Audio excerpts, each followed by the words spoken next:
Ladies and gentlemen, it's been 7 months you've been waiting, not only for the National Football League to start airing games, but for yours truly, JJ and the Commish, to come back for season three.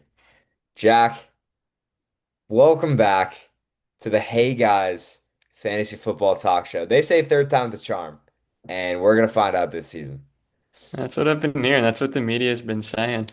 It's good to be back, Cuddy. It's good to be back with you all. Without further ado, let's get right into it. We have a lot to cover. Jack and I are on some, tight schedules with the league, so we've already had 3 weeks of football to cover. But let's take it back to the start. We got to talk about the draft. We had it. We were there. No cameras per usual. It's some pretty high profile names in that locker room, so got to keep it on the DL. But Big time. Jack, we're gonna look at the first 4 rounds, just take a view at the start here and kind of see what happens. But if you don't mind taking us through first two, a lot of high profile names going off the board. What do you like? What do you not like? Yeah, so the draft was certainly interesting. We had a few teams go out of the ordinary. We had most of the guys stay pretty cookie cutter with ADPs and whatnot. But yeah, starting off, Nabil ended up with the number one pick. Took Jamar Chase. That was the consensus number one this season. And that curse seems to still be in effect where the consensus number one pick. Something happens where Jamar has lost his QB for the foreseeable future, and who knows if he's going to be able to maintain his production. We'll see later on that Nabil definitely recovers with a few risky high upside picks that so far have paid off. But yeah, the guy I would have taken number one overall was Bijan Robinson, going to Gander at number two. He's been great so far despite a measly Falcons offense. A few other things to note here in this first round. Justin Jefferson off to a slow start. The Vikings pass game has been very suspicious so far. CeeDee Lamb just got injured. Ankle sprain, he's going to be out a few weeks, so that's not looking good for Kraft's massage parlor. What else we got here? Puka Nacua sitting here at number 10 is looking like the steal of the draft so far. He is the number one receiver in fantasy. He's averaging about 25 a game across the first 3 weeks, and that's without a touchdown. So you could think this could only get better. Perhaps the worst pick of this first round so far has been Brian Thomas Jr., a guy I had hopes for this year, a guy I was hoping to get at 14 after defending my title. But he's been awful. Yeah, the chemistry is off in Jacksonville, and you got ETN's playing well, and you got Parker Washington taking his targets. It's been a mess. Um, It Cuddy, feels let me hear what you're thinking. I mean, Jack, I think you nailed it with that analysis, and it feels like more than normal this year. Some round one, round two picks have just been disappointments, just not getting the production they want to. Even your guy at 14 with Drake London. I mean, Yeah, he doesn't have like a volume target share problem. He has a quarterback problem in he sure Michael does. Penix Jr. Yeah. But so I think a lot of teams are struggling out there with their, first 2 round picks. But I think overall, looking at the board, going, with what we knew before the season started, pretty normal. Saquon falling to 6 was a little surprising. I think Nate with lukewarm water got a really good value there. And then I another guy that went a little early for me, Brock Bowers. Um, Yeah. on an 0-3 team, and I can kind of understand why. Uh, Bridge is not having a good showing so far. And listen, I know how well he did last year as a rookie, but he's not living up to those tight end one numbers right now. No, he is certainly sophomore slumping. The whole Las Vegas offense has been shaky. Genty has not gotten much going yet either. A couple other things to highlight here in the second round. Chase Brown, another victim of the Bengals offense, I think. I still think he's a talented player, but the production has been awful. Another steal, Jonathan Taylor has been RB1 and overall player number one, I believe, this season. He's averaging over 25 a game. He had 3 touchdowns this week, so great pick there from the Lewisburg Townies. And a guy we saw break out this week was Amarian Hampton, finally. It did take Najee Harris tearing his ACL or Achilles mid-game, but this kid looks awesome.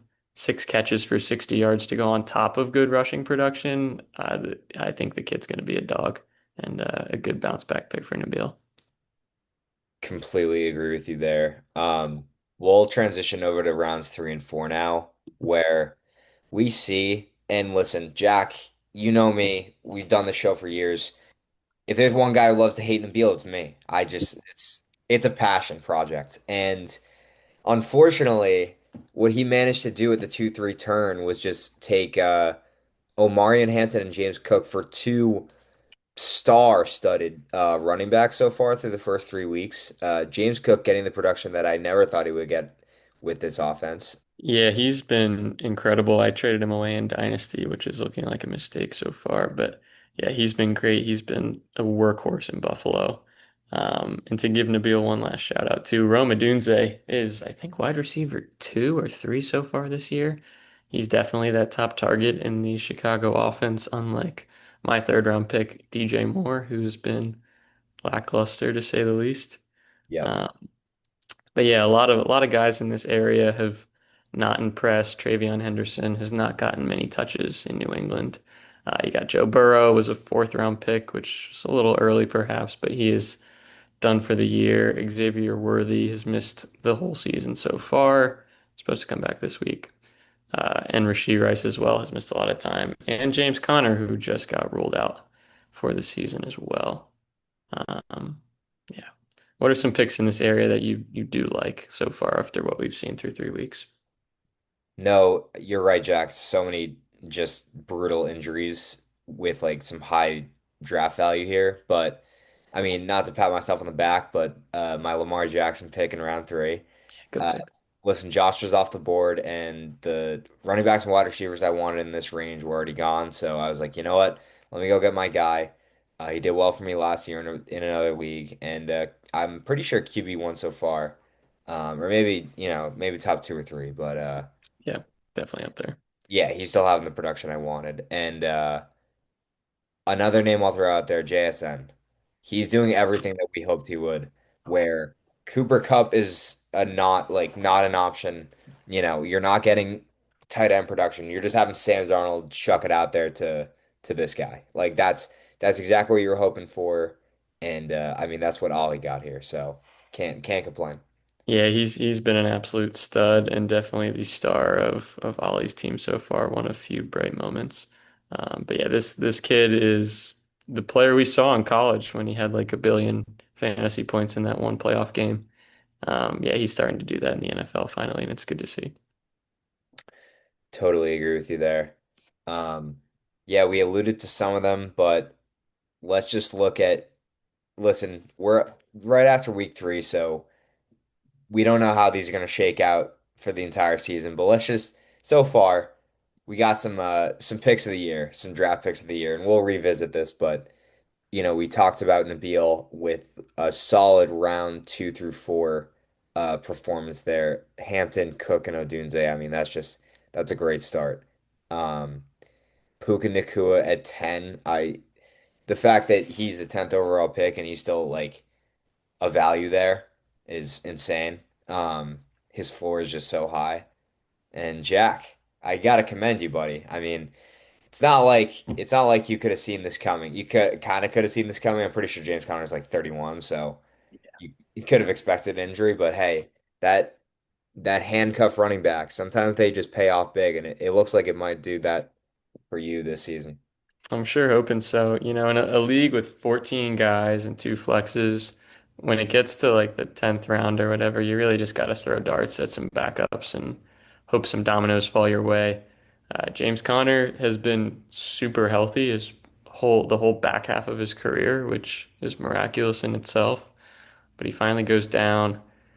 Enter Trey Benson, the perfect guy to save my season because Isaiah Pacheco has not been the flex that I hoped he would be. So yeah, Trey looking to get that workload in Arizona, hoping he can keep some good vibes going in the Breeze Nuts clubhouse. We got a couple other sleepers here on the right hand side. Tyler picking up Javonte Williams in the 90s.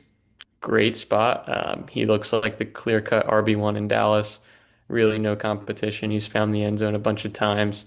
And suit with Quentin Johnston. None of us thought this guy was ever going to turn into any player. I don't know if it's him. I don't know if it's Herbert. I don't know what's going on in LA, but Quentin Johnson has been the number one option for Justin Herbert this season. It's not been Ladd McConkey. It's not been Keenan Allen. It's been this guy who was a very high draft pick, first round pick, and is finally maybe starting to look like it.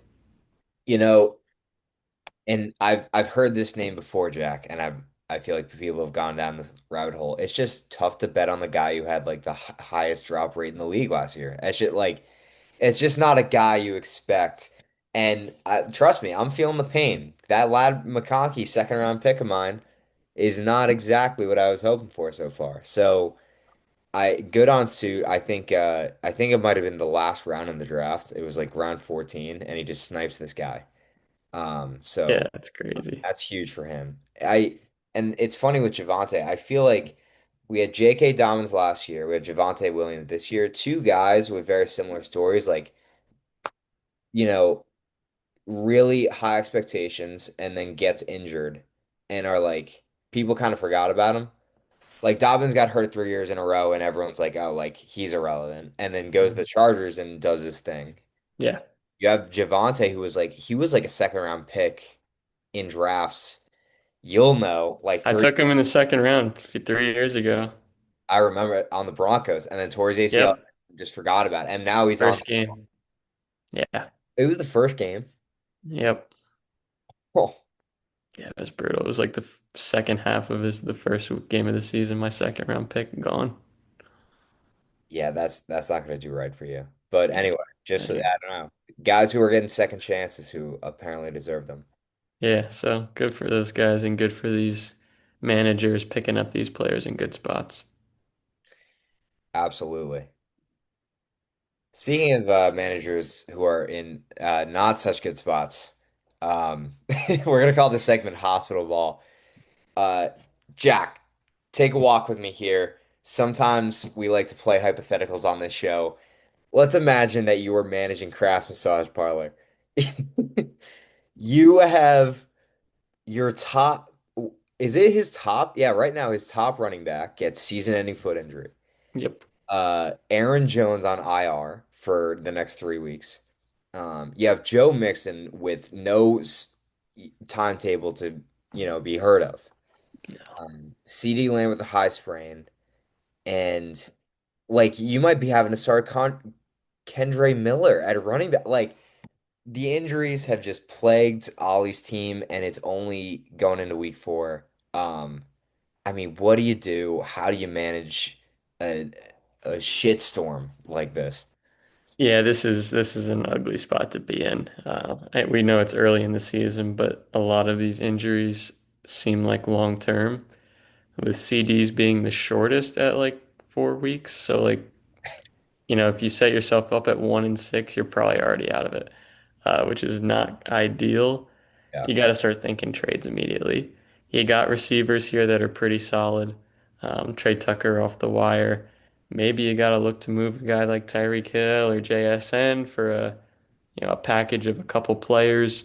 Maybe you have to even think about trading CeeDee Lamb and getting some value for him now while you still can. But this running back situation is dire. I mean, imagine if Tyrone Tracy didn't get hurt and Scatterbo was a backup as your best running back, and like Kendre Miller is a handcuff that barely plays because Kamara's still that guy. right. This is scary hours, and it'll be interesting to see what Ollie can do. Yeah, I guess not really a good thing, but like, he has guys that he can just immediately drop on his bench. Like, I don't see the value in keeping Kendrick Miller and Tyler Lockett. That's just like, Yeah, lock it. move on from them. Yeah, Yeah, I think he's the oldest receiver in the league, or one of them. yeah, Um, so it's like you can drop those guys, and like what I would do, like I would take JSN and I would try to get like two startable players in a package deal with JSN. yeah. Um, Ollie, I want to trade for JSN so bad. But if I had a starting running back to spare, which I don't, so I can't help you there. I But give you Pacheco. You want Pacheco? You can have him. he would be great for this team right now. Yeah, I agree. But yeah, I listen. Tough looks. It would be wrong to say that this league is not part luck. Perhaps mostly luck. It's all fantasy sports. That's all fantasy sport. That's all sports in general. It's true. You never know what's gonna hit you, but yeah, that's our advice. So, Ollie, good luck, and hope to see you at 1-7. Yes. Best of luck, my friend. Let Starboy JJ get healthy on your bench. I still believe in you, King. Listen, hey, he might be the guy, and his timetable isn't too long, is it? Just a couple of weeks. There we go. All right, Jack. Um, I got myself in the kitchen this season, and I might have burnt the pan. We'll see. But welcome to our, as always, NFL ranking session. You got to see which teams are up and which teams are down. There's been a lot of volatility in the first 3 weeks, but if you don't mind, Jack, walk me through what I get right, what I get wrong. What do you think? Yeah, I'm liking what I'm seeing here, Huddy. I feel like there's a lot of opinions that you can go with on certain teams. There's been some surprising records so far. I mean, you look at the Ravens at 1-2, but yeah, I firmly agree with you that they are S tier. That team is so good. They've just had the hardest schedule so far, and they get the Chiefs this week, so like they could be 1-3, which is crazy to say. The Eagles have been dominant. The Bills have been dominant. The Lions were definitely still hung over for week one, but they've looked the part in weeks two and three. A tier, we got some surprises in here. The Colts, I think, have yeah definitely deserved this ranking so far. Um, Maybe Danny Dimes wasn't the problem in New York this whole time. Just saying. Kid got touched by Kevin O'Connell, and now he's a top five quarterback in fantasy football. The Packers, as much as I hate to give them any credit, that defense is scary. They did lose to the Browns, which made me laugh, but yeah, that team is still really good. I'm liking what I'm seeing from these top two tiers so far. I appreciate that. Let's just say I made these rankings pretty fast. So now that I'm looking at them, yeah, Packers losing to one of the worst teams in the NFL. That's not gonna help you. Um, yeah, I think Ravens are still legit. Like, say what you want about Lamar, but in at least the regular season, like that guy's just gonna be one of the best players in the league. Yeah, And it's true. they're 1-2 right now. They're gonna be just fine. Um, Surprised that we're seeing what we are from Los Angeles. Both the Rams and the Chargers. Chargers taking a huge step up, and then Rams, they've always had an elite passing offense, and I feel like watching Puka and Devontae together has been pretty exciting. Yeah. Yeah, totally. One team I want to highlight here and get your thoughts on because I think I agree with you is Kansas City. Talk me through your ranking here and why you have them sitting in B tier.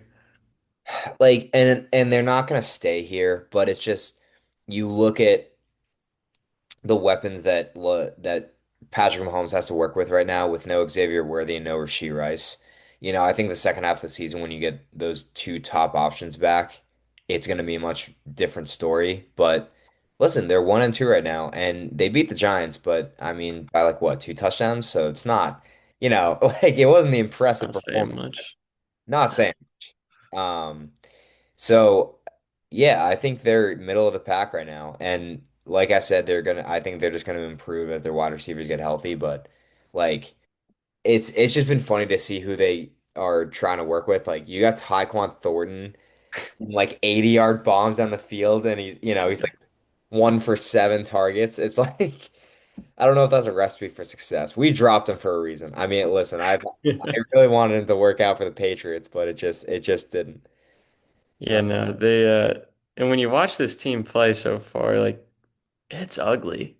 Yeah. The defense has been pretty good, but like the offense is just ugly. Like Mahomes is under pressure all the time. Kelsey is beyond washed. He's got no receivers right now. And like I don't know, I feel like they're wasting his prime. Like they have not put a sensible team around him the last 2 years. And I know they still made it to the Super Bowl last year because, he's just great like that. But yeah, they look so ugly so far. A couple other surprises so far this season. The Bengals in C tier, we didn't expect that, but yeah, without Joe Burrow, I mean, Isaiah Rodgers, who plays cornerback for the Vikings, scored more points than the Bengals offense last week by himself. Shout out to him, highest graded PFF game in NFL history with a 99.9. Whoa. What a pickup for Flores. He's got those boys moving. And another team down here is the Texans. Um, I did not think the Texans would be this bad. They scored 10 points last week. We thought, CJ Stroud was a great rookie. He had a sophomore slump. Maybe, he bounced back this year. This team would be good. Their defense is very good. He might just be ass. And I can't tell you that I've watched every minute of like the Texans games this year, so I just don't really know what's going on. But like Nico isn't getting fed the ball as much as people were expecting. That's another. He had a good game last week against the Jaguars, but the first two were just pretty disappointing. And yeah, so like is it a protection problem? Is like are they not giving Stroud enough time? Like or is he just not as accurate as we were kind of hoping from like his rookie year, success? That's a weird one. To see them a strong wild card team last year to go 0-3 is strange. It feels I hate to say that they're still above my Patriots, but for the time being, they still are. Yeah, we'll see about that. D tier, I'm liking what I'm seeing here from you. These teams have been just ugly. The Raiders offense, horrible. The Browns, their defense looks legit, but it's got to be one of the worst offenses I've ever seen. Yeah. Judkins looked good last week, but like, come on, Joe Flacco's your quarterback in 2025. That's a problem. Falcons got beat 30 nothing to the Panthers. So I think for that they belong in D tier as like a punishment for at least like 5 weeks, no matter what. Dolphins look like shit. And then these bottom three here, it's like they're all tanking for someone, whoever that may be. I don't know if it's Arch. I don't know if it's, whoever, Nussmeier or whatever. I don't know if the Saints will win a game this season. I really They're don't. on 0-16 watch. And Yeah, like that's I mean, I know we're only in week three, like that's a lot to say. they're When really bad. you're when a betting line for not a college game, but an NFL game is like I think Bills Saints this week, what did we just say? 15 and a half. Live DraftKings line is 15 and a half points. Like that's it's kind of embarrassing. And Yeah, that's a red flag. you got no names on that team. But I will say that like I'm a little sad that the experiment in Miami is over. Like for the last like 4 years, you've had the like Tua, Jalen Waddle, Tyreek Hill like kind of offense. They just kind of wanted to run with those guys and like make a really high power team. Got to the playoffs a couple times. It didn't work. And now that Tyreek's, old, it's not gonna work. They got to move on. I don't know what pieces they need on offense and defense, but it's I feel like we're in like about to be like a huge restructure for that team. Yeah, they've been a fun team for a few years, especially with like these high action powered fantasy players, which has been a lot of fun for us to watch their games because we always have their guys in fantasy. But yeah, it's just not worked. Tua, not as good as he was ever supposed to be. Too many concussions. And yeah, Tyreek's getting old. You would assume that McDaniels is going to get fired pretty soon. Yeah, it might be time to rebuild again in Miami. Sounds just like it. I'm sure these rankings are going to get flipped on their head next week, but for now, Yeah. it's what we got. So, tell us in the comments where we royally screwed up. We'll see. But now we can move on to even more fun, our QB rankings. JJ did the honor of putting all these guys. Jack, there's a lot more than 32 faces up on the screen. We've seen a lot of quarterbacks already, even this early in the season. Yeah, it's been fun. It's week 3 and teams are already hitting the panic button and changing their quarterbacks. There's other teams that probably should think about doing that soon, but yeah, without further ado, let's get into it. The beer slash Steinfeld effect. We got the dogs. Couple of new entries this year. Herbert moving his way back up into that dog conversation. He definitely had a down year last year, but since the resurgence of his new relationship and the Chargers offense have gone hand in hand. So he's been looking good.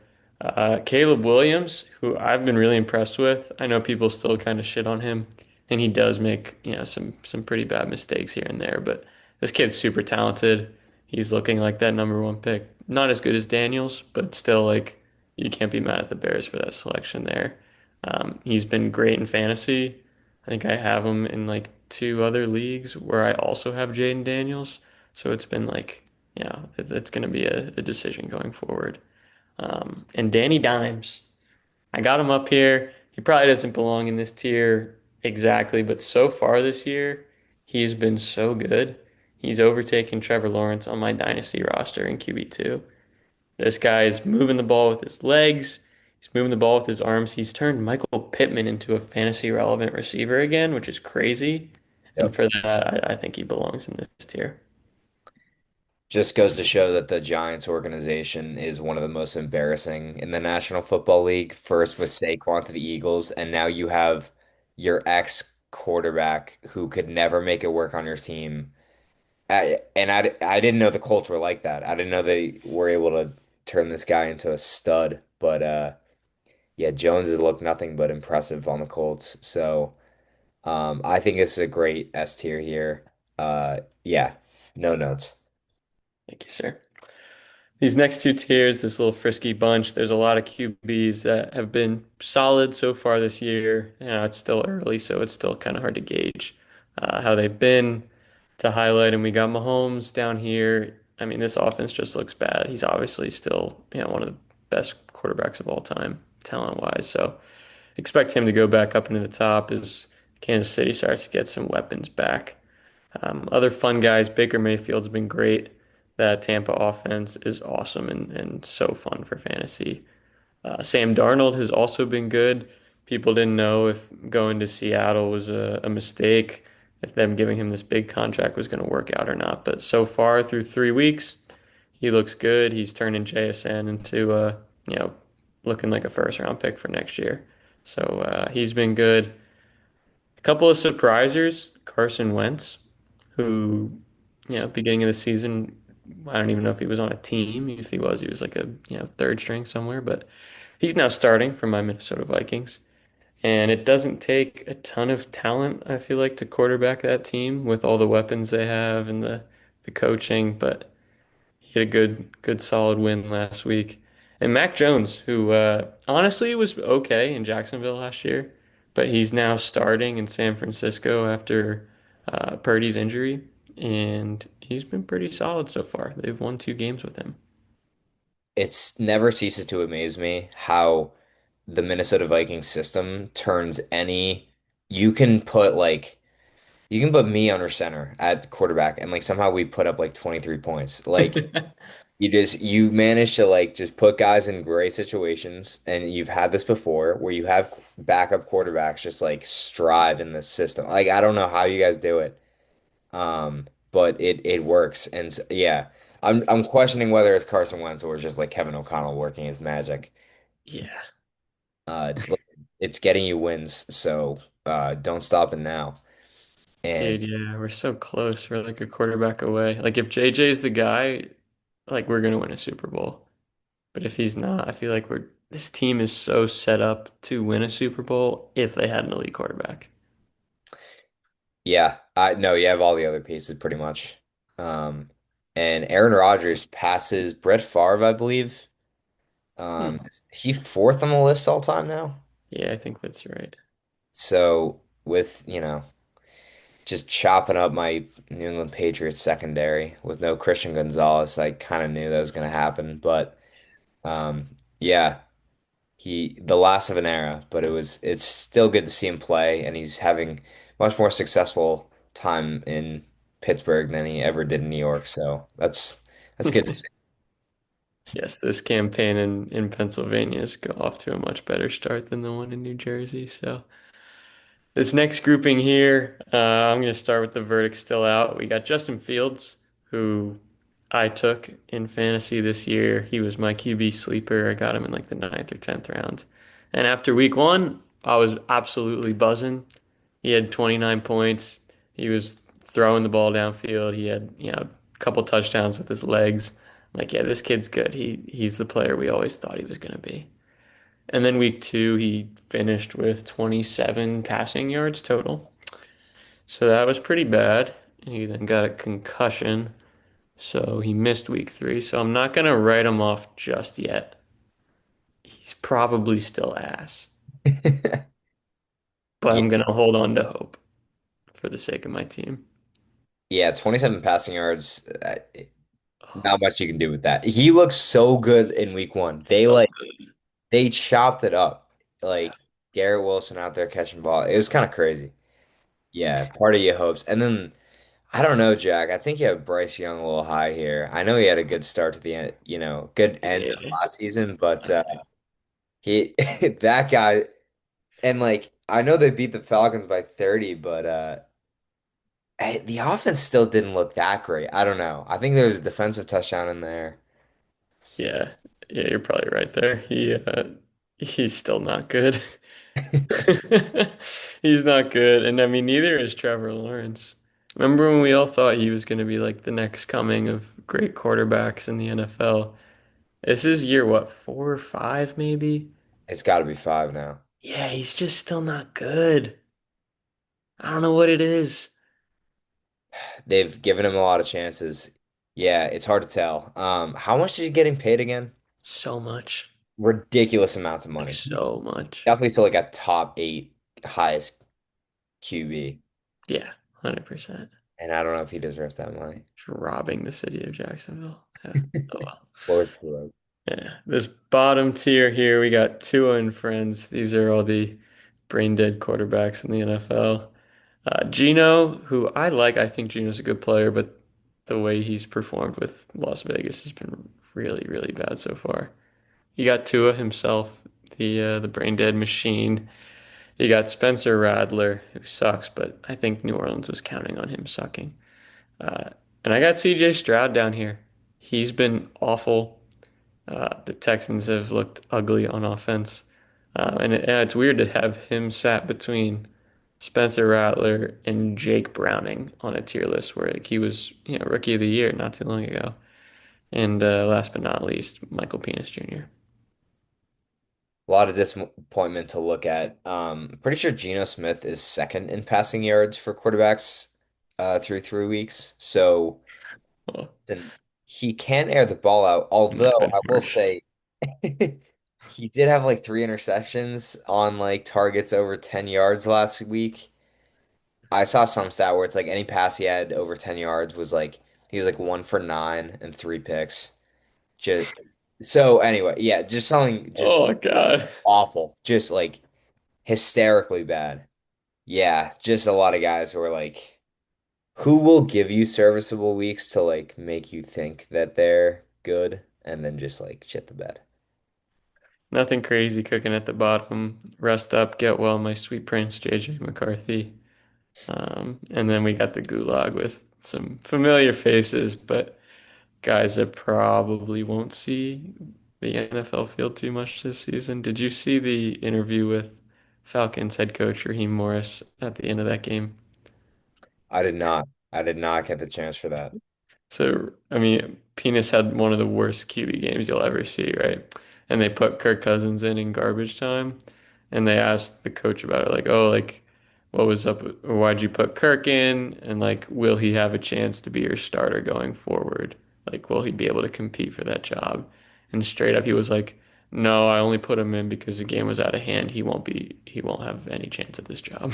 Oh man. Like straight up gut punch. Like, no, absolutely not. Yeah, fuck you. That's $100 million down the drain. They're still paying. Yep. Did we not call that when they signed him to that fat contract where like he's a 37-year-old coming off a torn Achilles and was thriving with Justin Jefferson? Like he Yeah. not he's not that guy. How are you giving him a 4-year contract, especially going into that draft? Right? All those guys. Oh God, so stupid. Whoever's been running that team for the last 10 years has just done all like since Matty Ice, like just so bad. Jack, I'm convinced that you and I would make better front office managers than for half of the organizations in this league than what they have currently. Wholeheartedly agree there. Good. Yeah. That's we're getting our names out. That's why we're doing the podcast. Oh yeah. Okay. Well, those were excellent rankings. Thank you very much, Jack. We got to move on to probably the most popular segment. We're back 0-0. We're not looking in the past. We're looking straight ahead toward the future. And Jack, have I got some locks for you? Let's start it off strong. We got to make up for lost ground. I made both of these this week. Give me Chargers at Giants -6. I think they win by a touchdown. I think they win by more than a touchdown. Jackson Dart, although he impressed in preseason, it's his first ever start in the NFL. Like, I'm not expecting him to have a blowout game. So I think that's an easy lock. And then gave me Bears Raiders over 47 and a half. I know we just said that Gino is a terrible quarterback, and he kind of is, but he can air it out on an off week, given the chance. And the Bears secondary is not great. The Bears defense in general is not great. Um, Caleb and the Bears offense looked really impressive. If I'm gonna pick a line to go over, I like this one. What do you think? Are you riding with me here? I'm riding with you here. I like these picks. I think the Bears and the Raiders both are teams that like to air it out, throw the ball, move fast, especially the coordinators there. So yeah, I totally think this game will go over that line there. And I agree. I think 6 is generous. The Giants are really bad. I know they kept it sort of close against Kansas City last week, but yeah, it's Jackson's start. It's his first start. He's you don't know what to expect. This kid could be the real deal, but Chargers defense is really good. Like this could very well be a rout. And yeah, I think 6 is a good spot. I think they'll cover that. Absolutely. Always nice to go to a 2-0 start on Yeah. the record and Lock it in. lock it in. And we're never looking back. That's all I gotta Yeah, say. we're gonna go 100 and 0 this year. That's facts. They're gonna write books about like Moneyball, but Yeah. We're gonna start a TikTok betting account. It's gonna be that much money. that's that's what I'm saying. Hope you guys enjoyed. We're back. Season 3, we're doing it. We got some equipment upgrades coming soon. We've been on the phone with the purveyors. Uh, we're we're making shit happen. So get excited, tell your friends, like, comment, and subscribe. This is the season we get monetized. You heard it here first. And Jack, closing remarks. It's good to be back, my friend. Till next time, people. Bye, everyone. See you next week.